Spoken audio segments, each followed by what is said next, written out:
බෝතලේ දැන් පාවෙන්න පටන් ගන්නවා. පාවීමේ ලක්ෂ්‍ය හරියට හවුනවා. මේක ඕන වෙලාවක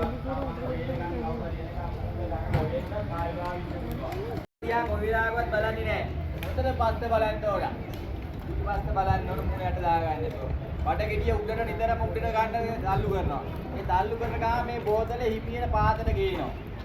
හරි? හිමියට පාතට ගේනවා. එතකොට තමන්ගේ පාවෙන්න පටන් ගන්නවා. එතකොට කකුල් දෙක කික් කරන්න මොනවත් නැහැ. කකුල් දෙක හිමියට රියැක්ට් කරලා කකුල් දෙක නමනවා. ආගෙන ඉන්න ඕන. කකුල් දෙක මේ කකුල් දෙක මෙහෙම නමා ගන්න. එතකොට තමන්ගේ පාවෙන්න පටන් ගන්නවා.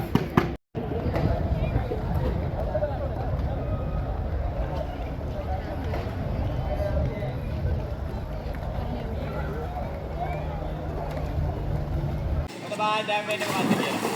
ඔන්න දැන් දැලිත් කියනවා මෙයා.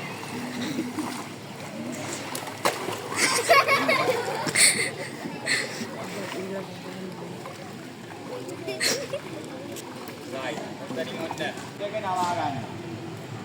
තව බඩ තව ලොක්කගේ තව බෝතලේ බඩයි දැන් තව යන්න. right. උඩ බලන්න. උඩ බලන්න තව ටිකක් බලන්න. දැන් ඔයා ආවේ දුන්නගාඩ පාවෙන්න පටන් ගන්නවා. පාවෙන්න පටන් ගන්නකොට අකුලේ දරිස්තෙන් චූටන් නමයි. දරිස් එක. හරි. ඔන්න දැන් පාවෙන්න හොඳට ලිප් එක උඩ ගන්න උඩ බලන්න. ලිප් එක උඩ. හරි. ඔයාලා පාවෙන්න පටන් ගන්නවා. දැන් ඒක පාවෙන්න යාද පුළුවන්. මේ ගිරන මොනවද කරගෙන ඉන්න පුළුවන් නම්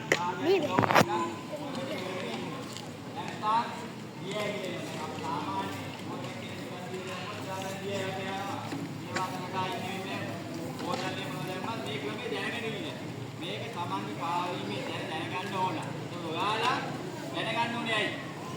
ඔයාලා දැනගන්න ඕනේ.